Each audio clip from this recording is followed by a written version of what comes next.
తలలోంచి ప్రార్థన చేసుకుందాం. పరిశుద్ధుడైన తండ్రి, జీవాధిపతి అయిన యేసయ్యా, నీకు వందనాలు, స్తుతి, స్తోత్రం. నాయనా, ఈ సంవత్సరం యొక్క చివరి గడియల్లో మా జీవితాలను నడిపించినందుకని స్తోత్రం చెల్లిస్తున్నాం. 2023 జనవరి 1వ తారీఖు నుంచి డిసెంబర్ 31 ఈ చివరి క్షణాల వరకు కంటికి రెప్పల మా జీవితాన్ని కాపాడిన దేవానికి స్తుతి, స్తోత్రం చెల్లిస్తున్నాం. ఏమిచ్చి నీ రుణం తీర్చుకోలేం. కానీ ప్రభువా, మా హృదయాన్ని నీ సన్నిధిలో సమర్పించి కృతజ్ఞతాస్తుతులతో నూతన సంవత్సరంలో ప్రవేశించే భాగ్యం దయచేయమని ప్రార్థిస్తున్నాం.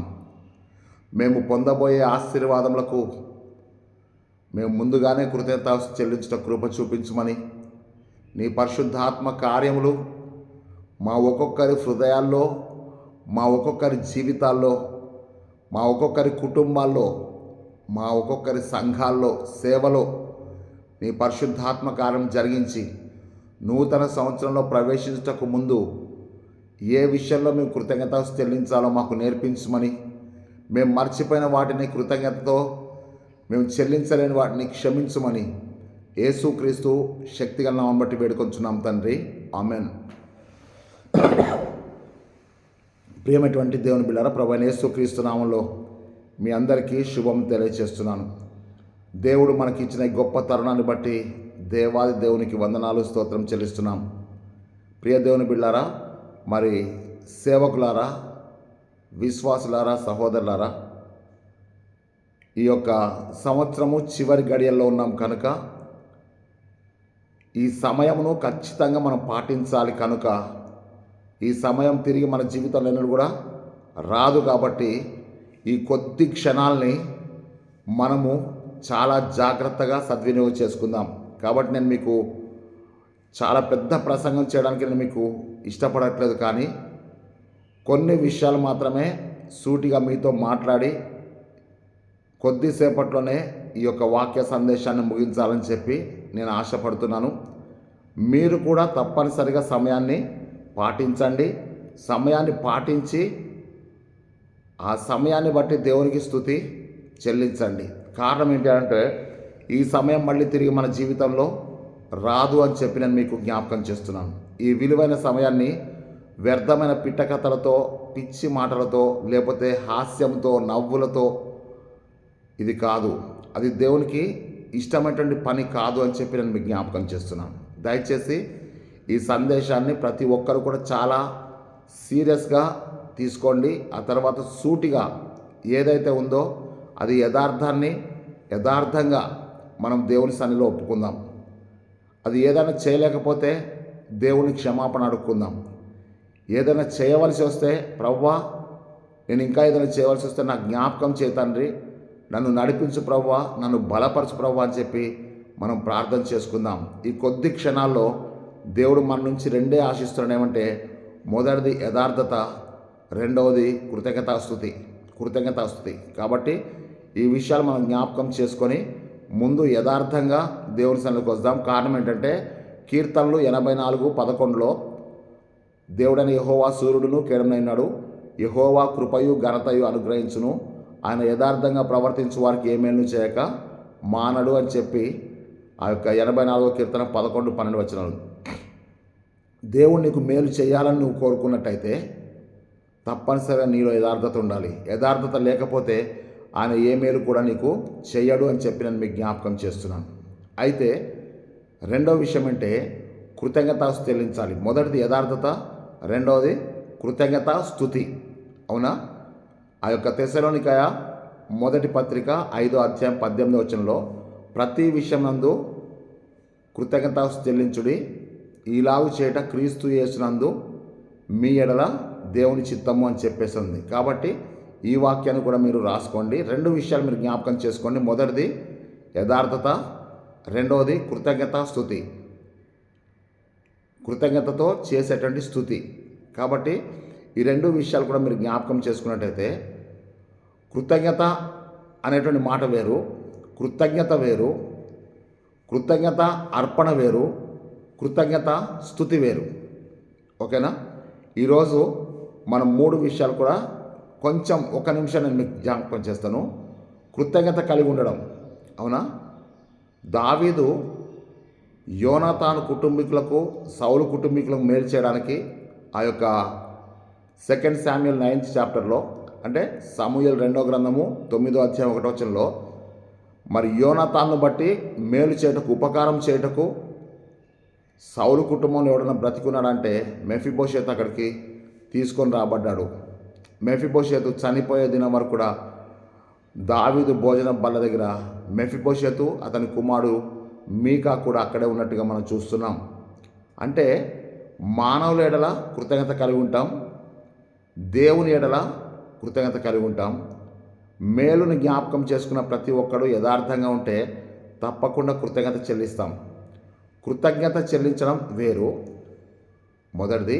రెండవది, కీర్తనలు 100వ కీర్తనలో మనం చూస్తున్నాం, కృతజ్ఞత అర్పణలతో ఆయన గుమ్మంలో ప్రవేశించండి అని చెప్పేసి ఉంటుంది. అంటే కృతజ్ఞతతో కూడిన అర్పణ. అంటే నేను దేవుని ద్వారా మేలు పొందాను, ఆ మేలు పొందినటువంటి ఆ మేలుకి నేనేం చేశాను అంటే అర్పణ తీసుకొచ్చాను. ఆ అర్పణలో ఏముందంటే కృతజ్ఞత ఉంది. ప్రభువా, నువ్వు నాకు మేలు చేశావు. అదే కదా 116వ కీర్తన 12వ వచనంలో ఏముంటుంది? యెహోవా, నువ్వు నాకు చేసిన ఉపకారంకి నేనేం చెల్లించగలను కదా? నువ్వు చేసే ఉపకారాలను చేసావు, నేనేం చెల్లించగలంటే రక్షణ పాత్రను చేత పుట్టుకొని యెహోవా నామమున ప్రార్థన చేస్తాను, నా మొక్కుబడులను కూడా ప్రజలందరి ఎదుట నేను చెల్లిస్తాను అని చెప్పేసాను. అది కృతజ్ఞత అర్పణ. ఓకేనా? కృతజ్ఞత అర్పణల పండుగ అంటే కోతకాల పండుగ, కృతజ్ఞత అర్పణ పండుగ, థ్యాంక్స్ గివింగ్ ఫెస్టివల్ అది కదా. ఇక్కడ ఏం చెప్తున్నారంటే కృతజ్ఞతతో స్తుతి చెల్లించడం. కృతజ్ఞత వేరు, కృతజ్ఞత అర్పణ వేరు, కృతజ్ఞత స్తుతి వేరు. కృతజ్ఞత అర్పణ అర్పణలో కనబడిపోద్ది. నువ్వు ఇచ్చే అర్పణ, నీ అర్పణ నువ్వు దేవుని చేత అంగీకరించబడితే నీ అర్పణ కూడా దేవుని చేత అంగీకరించబడుతుంది.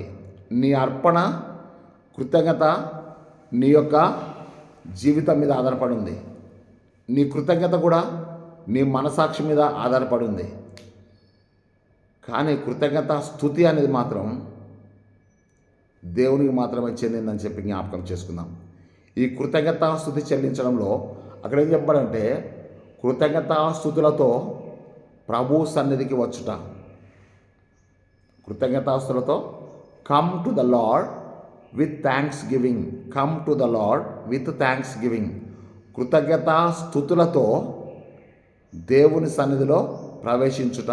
దీనికి గాను మనకి ఇవ్వబడినటువంటి దేవుని వాక్యము సమూయేలు 2వ గ్రంథము 6వ అధ్యాయము 1 నుంచి 15వ వచనం వరకు, కీర్తనలు 91వ కీర్తన, కొలస్సే పత్రిక 3వ అధ్యాయము 12 నుంచి 17 వరకు, లూకా సువార్త 17వ అధ్యాయము 11 నుంచి 12 వరకు. ఈ విషయాలు మనం జ్ఞాపకం చేసుకొని ఈ కృతజ్ఞతాస్తుతిని గురించి కొన్ని విషయాలు మాత్రము మీ దృష్టికి తీసుకొస్తాను. ఈ కొన్ని విషయాల్లో మీరు దేవుని వాక్యాన్ని క్లుప్తంగా చెప్పి వారి హృదయంలో ఈ వాక్యాన్ని నాటి ఈ 7 పాయింట్లు కూడా అవసరమైతే వాళ్ళతో రిపీట్ చేపించి అప్పుడు నూతన సంవత్సరంలో ప్రవేశించవలసిందిగా ప్రేమతో మనవి చేస్తున్నాను. ఇది మనందరం కూడా జ్ఞాపకం చేసుకోవాలి. రెండో విషయం నేను మీకు చెప్పాలనుకున్నది ఏంటంటే సాధారణంగా మేలు పొందినప్పుడు కృతజ్ఞతాస్తుతి చెల్లిస్తాం. ఎందుకంటే దేవుడు నాకు మేలు చేశాడు కాబట్టి నేను దేవునికి స్తుతి చెల్లిస్తున్నాను. ఈ 23వ సంవత్సరంలో దేవుడు నన్ను కాపాడాడు కాబట్టి నేను దేవునికి కృతజ్ఞతతో స్తుతి చెల్లిస్తున్నాను. కృతజ్ఞతతో డబ్బులు అర్పించడం కాదు, కృతజ్ఞతతోటి అరటికెల తీసుకొచ్చి ఇవ్వడం కాదు, కృతజ్ఞతతోటి కేక్ కొని ఇవ్వడం కాదు, కృతజ్ఞతతోటి ఇంకేదో చేయడం కాదు. కానీ కృతజ్ఞతతో స్తుతి చెల్లించాలి. దేవుడు అడిగేదంటే కృతజ్ఞతతో స్తుతి చెల్లించడం. ఈ కృతజ్ఞత స్తుతి అనేది పొందిన వాటి కొరకు మేలు పొందిన వాటికి కృతజ్ఞతాస్తుతి చెల్లించడం ఒక భాగమైతే, పొందబోయే వాటి కొరకు, నీవు దేవుని ద్వారా పొందబోయే మేలు కొరకు కృతజ్ఞతాస్తుతి in advance, thanksgiving before we getting the blessings what God is going to give you in your new life or new year. కాబట్టి జ్ఞాపకం చేసుకుందాం. ఓకేనా? స్పష్టంగా చెప్తున్నాను. పొందిన వాటి గురించి ఎవరైనా కృతజ్ఞత చెల్లిస్తారు, కానీ పొందబోయే వాటి గురించి కూడా మనము కృతజ్ఞత చెల్లించాలని చెప్పి మన ప్రభు అయిన యేసుక్రీస్తు మనకు నేర్పించినట్టుగా మనం చూస్తున్నాం. యేసయ్య ఎప్పుడు కృతజ్ఞత చెల్లించాడో మనం చూస్తే మనం కూడా ఎప్పుడు కృతజ్ఞత చెల్లించాలో నేర్చుకుంటాం. అయితే 7 విషయాలను మీకు చెప్తానన్నాను కదా. ఈ 7 విషయాలు మీకు సూటిగా చెప్పేసి ఈ వాక్య సందేశాన్ని నేను త్వరలో ముగిస్తున్నాను. కారణం ఏంటి అనంటే సమయం మనకు కొంచెంగానే ఉన్నది. కాబట్టి మొట్టమొదటిగా మనం ఏం చేయాలంటే దేవుని సన్నిధికి వస్తున్నాం. అవునా? దేవుని యొక్క సన్నిధికి వస్తున్నాం. ఈ సంవత్సరం అంతా కూడా ఎన్నోసార్లు దేవుని సన్నిధికి వచ్చాం, ఎన్నో ప్రార్థనలు చేశాం, ఎన్నో మన బలహీనతను ఒప్పుకున్నాం, ఎన్నో ఆశీర్వాదాలు మనం పొందాం, ఎన్నో రీతిగా మనము దేవుని సన్నిధిలో హెచ్చించబడ్డాం. అయితే ఒకటి ఏంటంటే దేవుని సన్నిధిలోనే కృతజ్ఞత చెల్లించాలి. అంటే అర్థం ఏంటంటే 95వ కీర్తన 1-2 వచనాలు మనం చూసినట్టయితే, కీర్తనలు 95 ఒకసారి చూద్దాం. కీర్తనలు 95వ కీర్తన ఒకసారి చూడండి దయచేసి.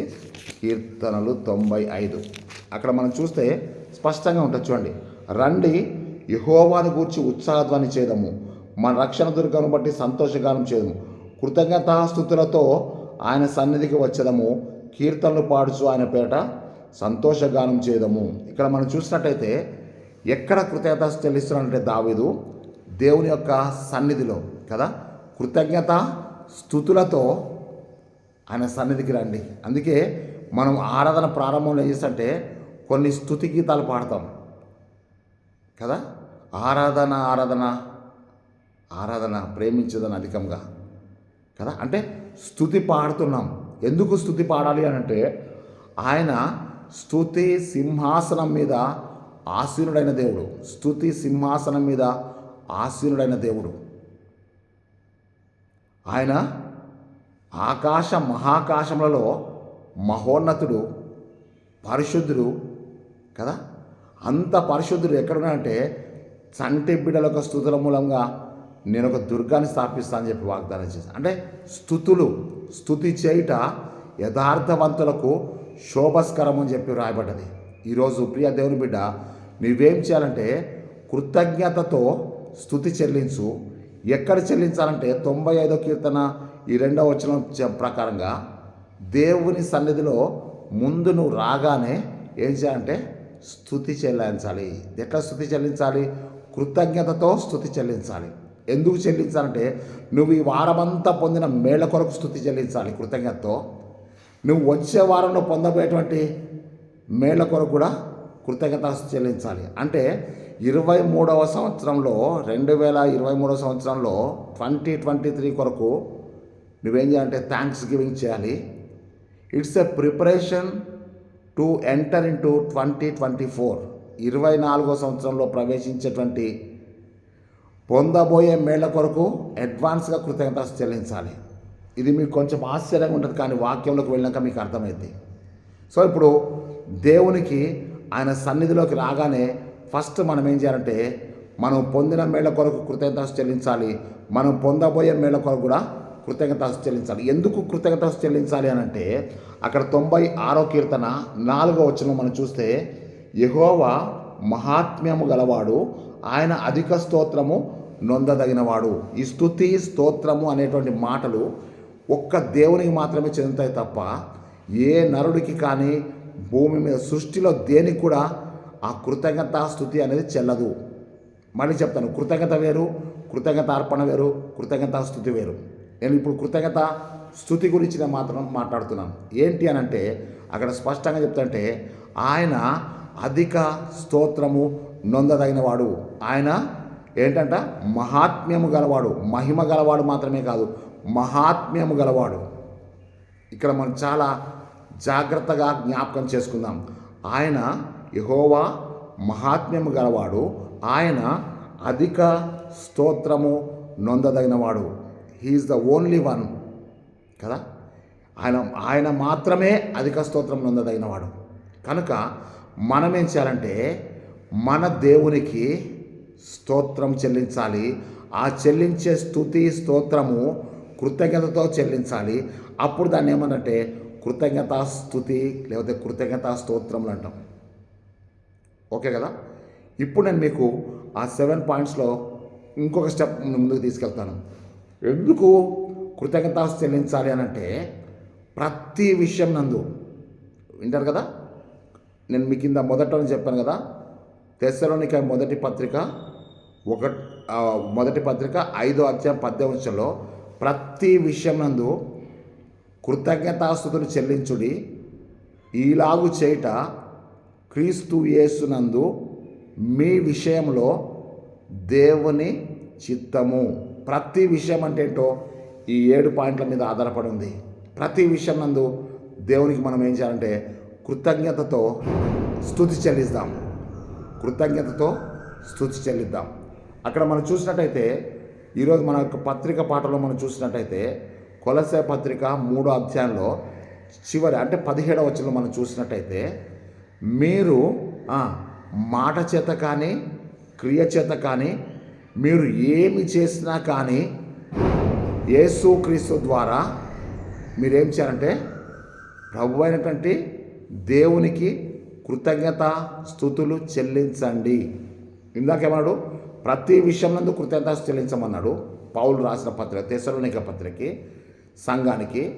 కొలస్సే సంఘం రాసినంటే మీరు మాట చేత కానీ క్రియ చేత కానీ మీరు ఏమి చేసినాను ప్రభు అయిన యేసుక్రీస్తు ద్వారా దేవునికి కృతజ్ఞత చెల్లించండి. అంటే మీరు కృతజ్ఞత చెల్లించడం అంటూ జరిగితే త్రూ క్రీస్తు ద్వారా యేసుక్రీస్తు ద్వారా దేవునికి కృతజ్ఞత చెల్లించాలి. నువ్వు మాటతో చెల్లిస్తావో క్రియతో చెల్లిస్తావో కానీ నువ్వు మాట చేత కానీ క్రియ చేత కానీ నువ్వు ఏది చేసినా కానీ ముందేం చేయాలంటే దేవునికి కృతజ్ఞత చెల్లించాలి. మళ్ళీ మీకు చెప్తున్నా, ఈ ప్రసంగంలో పిట్ట కథలు చెప్పొద్దు, మానేసేయండి. వాక్యంగా చెప్తాం. హృదయంలో యథార్థత ఉంటే పిట్ట కథలతో నీకు పని లేదు. నీ మారు మనసు యథార్థమైందైతే, నీ హృదయం యథార్థమైందైతే, నీ మాటలు యథార్థమైందైతే, నీ తలంపులు యథార్థమైనవైతే, నీవు పరిశుద్ధాత్మతో నింపబడ్డ వ్యక్తివైతే వ్యర్థమైన మాటలతో వల్లించాల్సిన అవసరం నీకు లేదు.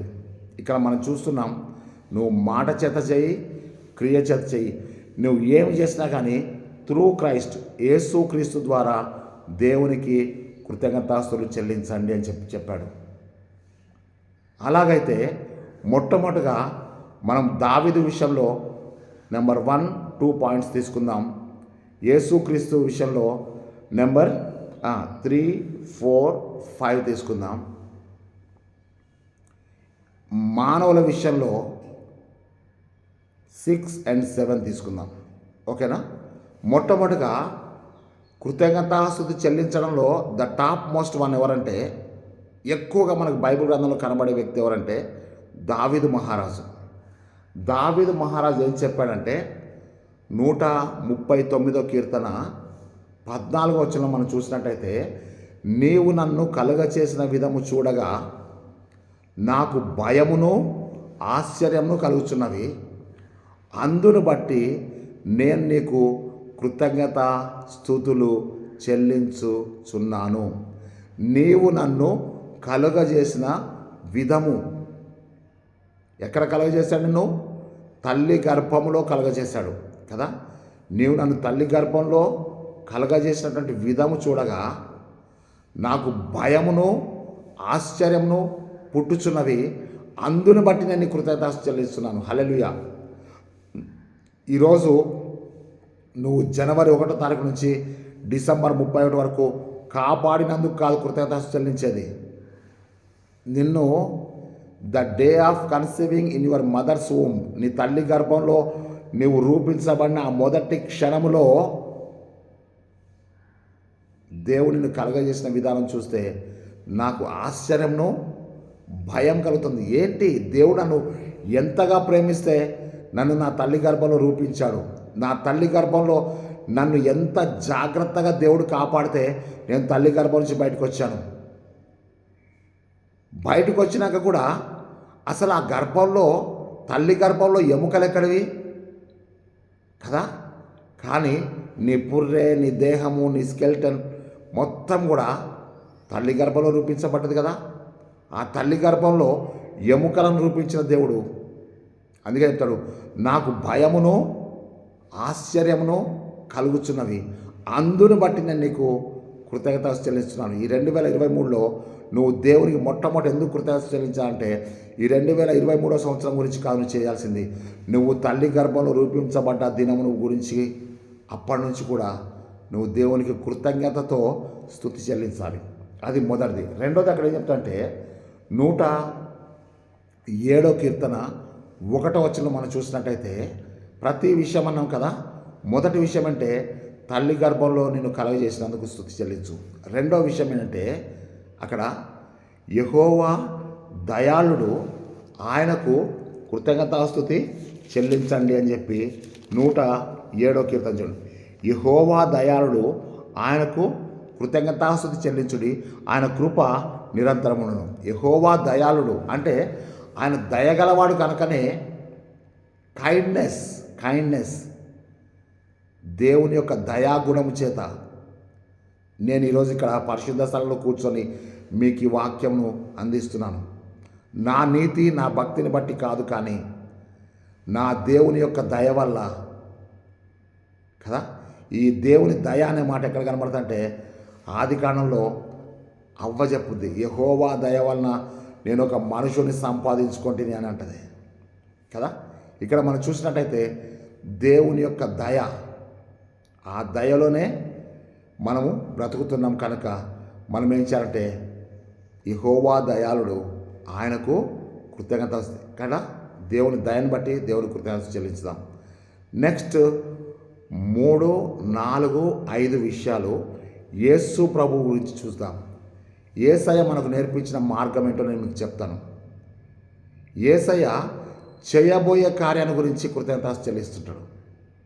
ఈయనేమో దేవుని దయను బట్టి, దేవుడు తల్లి గర్భంలో రూపించిన దాన్ని బట్టి దావీదు స్తుతి చెల్లిస్తే, యేసయ్య ఎవరయ్యా అంటే దావీదు కుమారుడు అనబడ్డాడు కదా. దావీదు కుమారుడు అనబడ్డాడు కదా, యూదా వంశం నుంచి వచ్చాడు కదా, యూదా గోత్రపు కొదమ సింహంగా ఆయన రాబోతున్నాడు కదా. కాబట్టి దావీదుకి యేసు ప్రభుకి ఏంటి కనెక్షన్ అంటే, ఆయనేమో దావీదు తండ్రి, యేసయ్య శరీరారిగా వచ్చినప్పుడు దావీదు కుమారుడా అని చెప్పేసి అంటారు కదా. ఈ దావీదు కుమారుడు ఏం చేశాడంటే ఇంకా కొంచెం ముందుకు మనల్ని తీసుకెళ్ళి, దావీదేమో ఒక దగ్గర తీసుకొచ్చాడు, దావీదు కుమారుడు అని యేసయ్య మనల్ని ఇంకా లోపలికి తీసుకెళ్తున్నాడు. ఏంటి ఇంకా లోపలికి అని అంటే, పొందబోయేటువంటి మేలును బట్టి దేవుడు చేయబోయే కార్యాల కొరకు ముందుగానే కృతజ్ఞత స్తుతి చెల్లించడం. ఏంటి అని అంటే అక్కడ మనం చూస్తున్నాం మత్తయి సువార్త 15వ అధ్యాయము 36వ వచనంలో ఆయన 7 రొట్టెలు కదా, కొన్ని చిన్న చేపలు ఆయన పంచిపెట్టప్పుడు ఆ 36వ వచనం అంటే ఆయన వాటిని పట్టుకొని కృతజ్ఞత స్తుతులు చెల్లించి అవి వారికి పంచమని చెప్పి ఇచ్చాడు. అవునా? అంటే ముందు కృతజ్ఞత చెల్లించారు, తర్వాతనే వాటిని మల్టిప్లై చేయడం జరిగింది. అంటే ఆ అభివృద్ధి, ఆ యొక్క ఆశీర్వాదాలు, ఆ 7 రొట్టెలు కొన్ని చేపలు ఏం చేయబడ్డాయంటే కృతజ్ఞతాస్తుతితోటి ఆ పనిని ప్రారంభిస్తున్నాడు. అంటే అవి ఎంతమందికి పంచిపెడుతున్నారు చూడండి. అక్కడ స్త్రీలను పిల్లలను కాక అని చెప్పేసి అని ఉంటుంది. అవునా? అంటే అర్థమంటే నువ్వు 24వ సంవత్సరం అంటే 2024 2024లో పొందబోయేటువంటి మేళ్ళ కొరకు, ప్రతి నెల కొరకు, ప్రతి దినం కొరకు, ప్రతి క్షణం కొరకు నువ్వు ముందుగానే కృతజ్ఞత చెల్లించాలి. ఇంకా రొట్టెలు పంచలేదు, ఆ చేపలు కూడా పంచలేదు. కానీ ఇప్పుడు ఏం జరిగిందంటే కృతజ్ఞతాస్తుతులతో ఆ యొక్క పంచడం అనేది జరిగింది.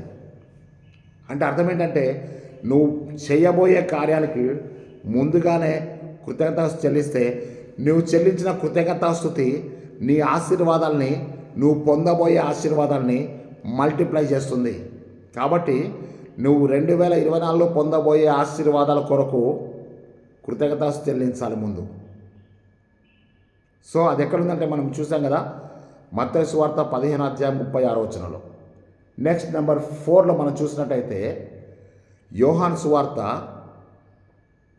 11:41 మనం చూసినట్టయితే యేసయ్యకి ఒక పెద్ద ఛాలెంజ్ ఏర్పడ్డది. ఆ 41లో వాళ్ళు ఆ సమాధి మీద రాళ్ళు తీసేశారు. తీసేసిన తర్వాత యేసు కన్నులెత్తి, తండ్రి, నా మనవి నీవు ఆలకించినందుకు నీకు కృతజ్ఞతాస్తుతులు చెల్లించున్నాను. ఎందుకు మనం దేవుని కృతజ్ఞతాస్తుతులు చెల్లించాలంటే నా మనవి ఆలకించినందుకు. ఇక్కడున్న వీళ్ళందరూ తెలుసుకోవాలని చెప్పి నేను ఈ మాటలు చెప్పుచున్నానని చెప్పి ఆ తర్వాత లాజరు రమ్మని చెప్పి బిగ్గరగా చెప్తున్నాడు. అక్కడ ఇంకా కార్యం జరగలేదు సుమా.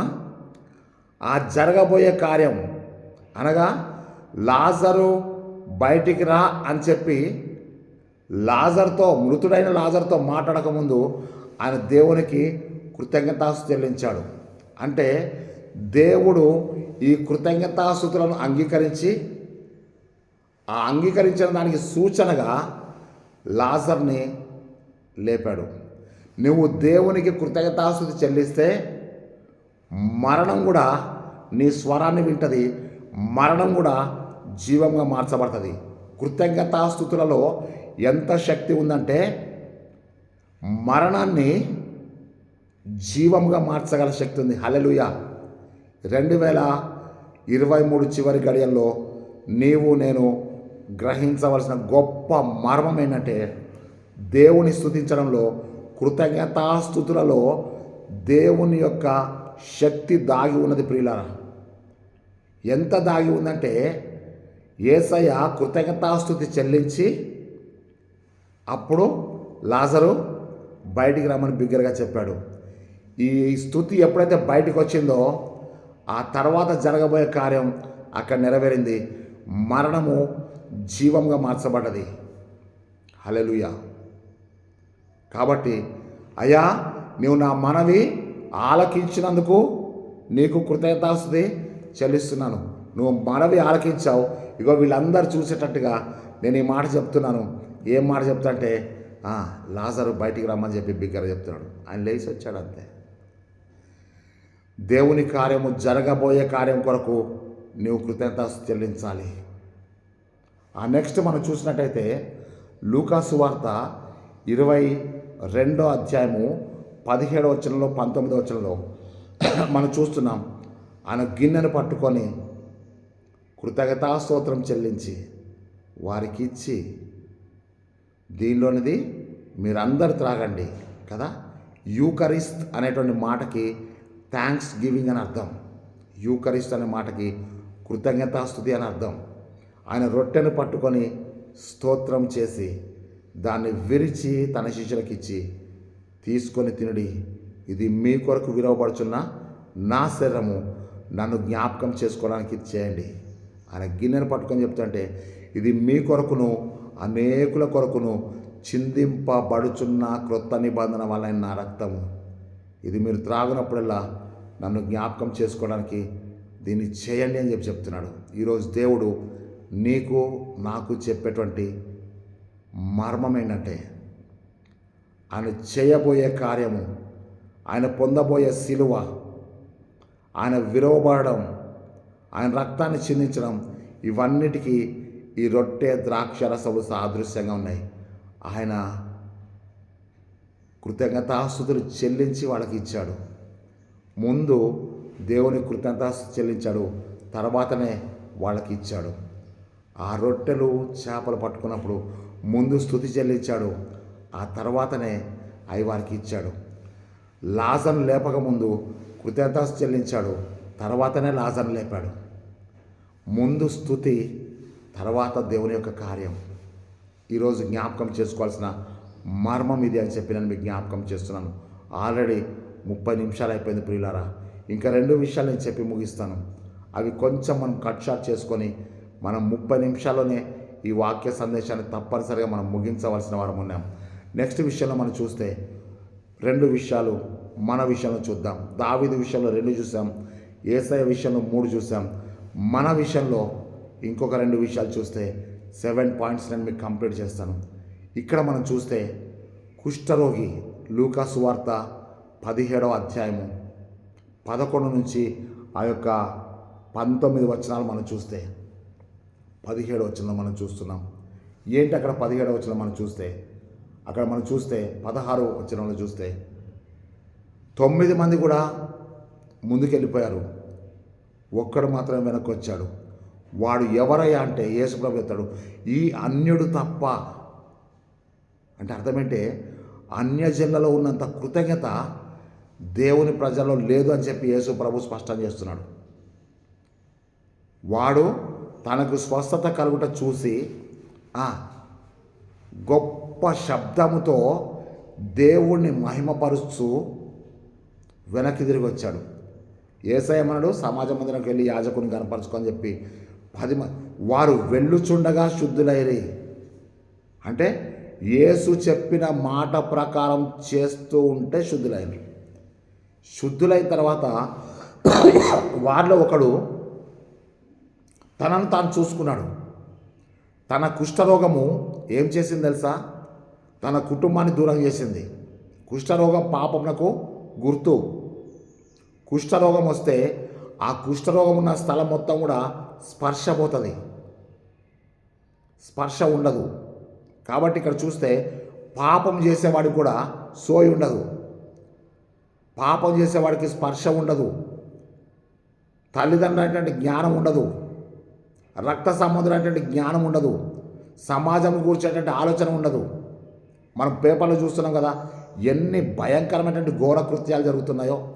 ఎందుకు అట్లా చేయగలుగుతున్నారు? మనిషి మృగంగా ఎందుకు మార్చబడ్డాడు అని అంటే, వాడు he lost his sensation of humanity.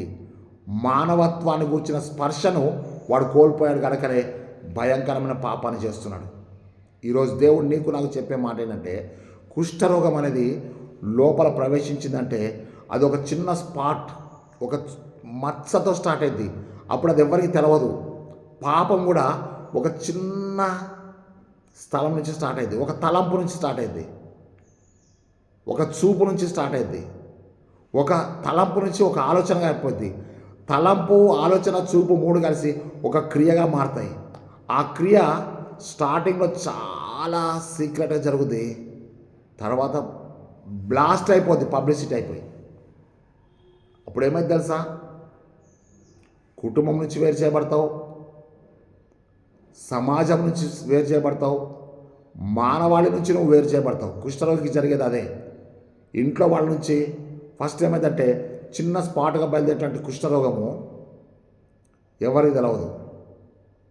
తర్వాత అది కుష్ఠరోగం అని చెప్పి డిక్లేర్ అయ్యేసరికి ఆ మచ్చ కొంచెం పెద్దగా అయిపోతుంది. మచ్చ గాయం కాదు, ఆ మచ్చ పోయి పెద్ద స్పర్శ పోయినాక అదేం చేస్తుంటే అది తినడం మొదలు పెడుతుంది. చివరికి ఏమైందంటే ఈ వేళ్ళ చివర్లు అన్నీ పోతుంటాయి, చివరికి అవన్నీ కూడా ఇట్లా అయిపోతాయి. అవునా? ఏమవుతుంది అంటే మొత్తం ఆ క్రిములు ఎంత తినడం మొదలు పెడుతున్నాయో అంత మనము దూరం అయిపోతున్నాం. స్పర్శ కోల్పోయినప్పుడు పాపం స్టార్ట్ అయింది. చివరికి నీ జీవితం పతనమైపోయే సమయానికి నువ్వు అన్నీ కోల్పోతావు. బంధాలు కోల్పోతావు, ప్రేమలు కోల్పోతావు, దేవుని యొక్క కార్యాలు కోల్పోతావు. కుష్ఠరోగుల్ని ఊరి వెలుపల పెడతారు. కుష్ఠరోగుల యొక్క సెంటర్ ఎక్కడ ఉంటుంటే, లెప్రసీ సెంటర్ ఎక్కడ ఉంటుందంటే ఊరు మధ్యలో ఉండదు, ఊరి చివరి ఉంటుంది. ఈరోజు దేవుడు నీకు చెప్తున్న మాట ఏంటంటే, కుష్ఠరోగము పాపమున గుర్తు. అందుకే ఏమంటారంటే, నా చిన్నప్పుడు, ఇప్పుడంటే సరే చాలా తక్కువ అయిపోయింది అనుకోండి, అరే నువ్వు కుష్ఠరోగం వచ్చి చేస్తావురా, వాడు ఉట్టి చావు చావడు, నన్ను మోసం చేసినవాడు ఉట్టి చావు చావడు, కుష్ఠరోగం వచ్చి చేస్తాడని చెప్పేటోళ్ళు. తర్వాత ఎవరికైనా కుష్ఠరోగం వచ్చింది అని అంటే ఖచ్చితంగా వాడు ఏ జన్మలోనో పాపం చేశాడు కనుకనే ఈ జన్మలో వానికి కుష్ఠరోగం వచ్చిందని చెప్పి డిసైడ్ చేసి జడ్జిమెంట్ ఇచ్చేస్తారు అంతే. ఇక్కడ మనం చూస్తే 10 మంది కుష్ఠరోగుల్లో ఒకడు సమరయుడు ఉన్నాడు, మిగిలిన 9 మంది యూదులు ఉన్నారు. వీళ్ళందరూ కూడా గలిలయ సమరయ మధ్య ప్రాంతాల్లో ఉన్నారు. అంటే గలిలయ చివరి భాగంలో వీళ్ళు ఉన్నారు, సమరయ చివరి భాగంలో ఈయన. యేసయ్య గలిలయ సమరయ మధ్య గుండా వెళ్తున్నాడు. అంటే ఒక ప్రక్కేమో గలిలయ ప్రాంతం ఉంది, ఒక ప్రక్కేమో సమరయ ప్రాంతం. ఈ రెండింటి మధ్య గుండా వెళ్తున్నాడు. ఆ మధ్య గుండా అంటే అర్థమంటే ఈ ఊరి చివర ఈ ఊరి చివర, ఈ ఊరి చివర ఎవరు అంటే కుష్ఠరోగులు ఉన్నారు. ఈ 10 మంది కలిసే ఉన్నారు. సుమా పాపులు ఎప్పుడు కలిసే ఉంటారు. ఏ గూటి పక్షి ఆ గూటికి చేరుతుంది కదా. యెషయా గ్రంథం 34:16 ఉంటుంది. ఏ గూటి పక్షి ఆ గూటికి చేరుతుంది. ఇక్కడ మనం చూస్తే ఈ కుష్ఠరోగులు 10 మంది కలిసే ఉన్నారు. వాళ్ళు ఒకళ్ళొకళ్ళు తృణీకరించుకోవట్లేదు, ఒకళ్ళొకొకళ్ళు అసహించుకో. ఎందుకంటే వాళ్ళు తృణీకరించబడ్డోళ్ళే, వీళ్ళు తృణీకరించబడ్డోళ్ళే. 10 మంది కలిసి ఒక్కసారి యేసయ్య దగ్గరికి వచ్చారు. ఒకసారే వచ్చారు. అందరూ ఒకే మనవి చేసుకున్నారు. అందరికీ ఒకే ప్రార్థన జవాబు వచ్చింది. అందరినీ దేవుడు కృపతో యేసయ్య అందరినీ సమానంగానే చూశాడు. సమరయుడని కానీ యూదులని కానీ వేరు చేసి చూడలే. ఆయన పక్షపాతి కాడు, అందరినీ సమానంగా చూశాడు. చూసిన తర్వాత ఏం జరిగిందంటే, మీరు వెళ్ళి, అంటే ఈ సమరయుడు కూడా చెప్పాడు, మీరు వెళ్ళి సమాజ మందిరపు అధికారికి యాజకుని కనపరచుకుంటే వాడు వెళ్ళుచుండగా శుద్ధుడయ్యాడు.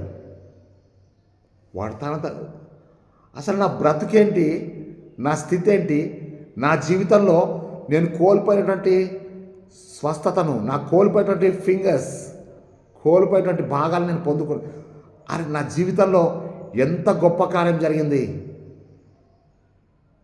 అందరు నన్ను వెలివేశారు కదా, నేను అన్నీ పోగొట్టుకున్నా కదా నా జీవితంలో, ఇదేంటి ఇట్లా జరిగిందని చెప్పి let us turn to Jesus. యేసు వైపు తిరిగాడు, పరిగెత్తుకొని వచ్చాడు, గొప్ప శబ్దంతో దేవుణ్ణి మహిమపరుస్తున్నాడు. ఏమని మహిమపరచంటే, యేసయ్య నా బ్రతుకును బ్రతుకుగా మార్చింది నీవే కదా. యేసయ్య నీతో జీవించగానే నా బ్రతుకు బ్రతుకుగా మారేనులే, నాట్యమాడేను నా అంతరంగము, ఇది రక్షణానంద భాగ్యమే, సుగుణాల సంపన్నుడా, స్తుతిగానాల వారసుడా, జీవింతును నిత్యము నీ నీడలో, ఆస్వాదింతును నీ మాటల మకరందము. ఎంత సంతోషంగా ఉంది తెలుసా ప్రియులారా. కృతజ్ఞత చెల్లించేవాడికే ఆ సంతోషం యొక్క విలువ అర్థమైంది. ఆ కుష్ఠరోగి ఇప్పుడు కుష్ఠరోగి కాదు, ఆ అన్యుడు తప్ప యేసు ప్రభు యొక్క పాదాల వద్దకు వచ్చింది ఎవరు? ఆ 9 ఎక్కడ? Where are you? సంవత్సరాంతం మేలు పొందిన నీవు కృతజ్ఞత చెల్లించుకోకుండా ఎన్ని వారాలు దేవునికి దూరం అయిపోయావో చూసావా? ఈరోజు దేవుడు నీకు చెప్తున్న మాట ఇదే. ఒక కుష్ఠరోగి స్వస్థత పడ్డాడు, ఆయన జీవితంలో గొప్ప కార్యం జరిగింది. వెంటనే వచ్చి దేవుని కృతజ్ఞత చెల్లించాడు. ఆ యాజకులు కాదు, మందిరంలో ఉన్న యాజకులు కాదు, ప్రభు నాకు ముఖ్యం, నా బ్రతుకును మార్చిన నిజమైన యాజకుడవు, నా జీవితానికి యాజకుడవు నువ్వే అని చెప్పి నిజమైన యాజకుడైనటువంటి యేసయ్య దగ్గరికి వచ్చి ఒక అన్యుడు యేసుని యాజకునిగా గుర్తించాడు. ఆచారాలతో మ్రగ్గిపోయే వాళ్ళు ఆలయం వైపు వెళ్ళిపోయారు, ఆచారాలు కావాల్సిన వాళ్ళు ఆలయం వైపు వెళ్ళిపోయారు. ఆత్మ సంబంధమైన వాడు యేసయ్య దగ్గరికి వచ్చాడు. నువ్వు ఆత్మ సంబంధివైతే యేసు ప్రభు దగ్గరికి వచ్చి నువ్వు కృతజ్ఞతతో స్తుతి చెల్లించు.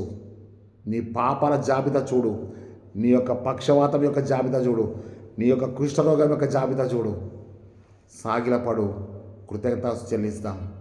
చివరిగా ఒక మాట నేను చెప్తాను. ఆ యొక్క తిమోతికి రాసినటువంటి మొదటి పత్రిక 2వ అధ్యాయము 1వ వచనంలో పౌలు చెప్తున్నాడు ఏమంటే, మనము సంపూర్ణ భక్తియు మాన్యత కలిగి క్షేమంగా జీవించాలంటే ఏం చేయాలంట? మనుషులందరి నిమిత్తము, అధికారుల నిమిత్తము, రాజుల నిమిత్తము ఏం చేయాలంటే ప్రార్థన చేయాలి, విజ్ఞాపన చేయాలి, కృతజ్ఞతాస్తుతులు చెల్లించాలి, యాచనలు చేయాలి. అవునా? మనము క్షేమంగా ఉండడం కొరకు ఏం చేయాలంటే ప్రార్థన చేయాలి, విజ్ఞాపన చేయాలి, యాచనలు చేయాలి, కృతజ్ఞతతో స్తుతి చెల్లించాలి. ప్రార్థన దేవునికే, విజ్ఞాపన దేవునికే, యాచనలు దేవునికే, కృతజ్ఞతాస్తుతి కూడా చెల్లించాలి దేవునికి. ఈ కృతజ్ఞతాస్తుతి నువ్వు ఎప్పుడైతే చెల్లిస్తావో అప్పుడు మనము సంపూర్ణమైన భక్తియు మాన్యత కలిగి మనము నెమ్మదిగా ఉండాలంటే అధికారుల నిమిత్తం కృతజ్ఞతాస్తుతి చెల్లించు, రాజుల నిమిత్తము కృతజ్ఞతాస్తుతి చెల్లించు, మనుషులందరి నిమిత్తం కూడా కృతజ్ఞతాస్తుతి చెల్లించు. నీ ఆలయానికి వచ్చే ప్రతి బిడ్డ గురించి నువ్వు కృతజ్ఞతాస్తుతి చెల్లించు. నీ దైవజనుల గురించి నువ్వు కృతజ్ఞతాస్తుతి చెల్లించు. ఎందాక నీ పిల్లలు, నీ మనవాళ్ళు, నీ తాత, నీ అమ్మమ్మ వీళ్ళు కాదు, నీ సంఘం అంతటి కొరకు, నీ అధ్యక్ష మండలం కొరకు, నీ బిషప్ గారి తండ్రి గారి కొరకు, తల్లి గారి కొరకు, అవునా, సంఘములన్నిటి కొరకు, దైవజనులందరి కొరకు, నీ సంఘంలో శ్రీలమైత్రి సెక్రటరీ కాబట్టి, ట్రెజరర్ కాబట్టి నీ సంఘంలో ఉన్న శ్రీలమైత్రి వారి కొరకు కాదు, అధ్యక్ష మండలంలో ఉన్న శ్రీలమైత్రి సర్వమానవాళి కొరకు, మనుషులందరి కొరకు కృతజ్ఞత చెల్లించాలి, యాచనలు చేయాలి, ప్రార్థనలు చేయాలి, విజ్ఞాపన చేయాలి. అట్టి మహాకృప పరిశుద్ధాత్మ దేవుడు మనకు ఈ రాబో సంవత్సరంలో, ఈ ఉన్న సంవత్సరం కొద్ది క్షణాలు దయచేయనుగాక. దేవుని నామమునకు మహిమ కలుగుగాక. ప్రార్థన చేసుకుందాం. పరిశుద్ధమైన తండ్రి, జీవాధిపతి యేసయ్యా, ఎంత మంచి దేవుడవు నాయనా. నీ పరిశుద్ధ సన్నిధిలో నాయనా మేము ప్రతి విషయంలో కృతజ్ఞత చెల్లించే భాగ్యం దయచేసి నాయనా, నువ్వు మాకు ఇచ్చిన 7 అంశాలను మేము జ్ఞాపకం చేసుకొని సేవకులుగా సంఘంలో ఒక మంచి కృతజ్ఞతాస్తుతిని గురించిన సందేశాన్ని అందించే భాగ్యం దయచేసి ఈ సంవత్సరాంతమందు ప్రభువా, మళ్ళీ మేము పొందబోయే సంవత్సరానికి కూడా రాబోతున్నటువంటి కాలం కొరకు, నువ్వు చేయబోయే కార్యముల కొరకు నాయన, మరణాన్ని జీవంగా మార్చడం కొరకు, విరవబడ్డ రొట్టెలు సమృద్ధిగా పంచబట్టకు, చేయబోయేటువంటి శిలువ త్యాగము కొరకు, శిలువ యాగం కొరకు నీవే విధంగా అయితే పొందబో వాటి కొరకు కృతజ్ఞత చెల్లించావో, ఆ జరగబోయే కార్యాల కొరకు 2024లో మా కొరకు దాచి ఉంచిన వాగ్దానాలు, హెచ్చరికలు, ఆశీర్వాదాలు, నీ మహిమ కార్యములన్నిటి కొరకని చెల్లిస్తూ మా బిడ్డలందరినీ కూడా ఆశీర్వదించినందుకని స్తోత్రం చెల్లిస్తూ, సంఘం అంతటి కొరకు, సకల మానవాళి కొరకు నీ స్తుతి చెల్లిస్తూ యేసుక్రీస్తు శక్తిగల నామమును బట్టి వేడుకొంచున్నాం తండ్రి. ఆమెన్.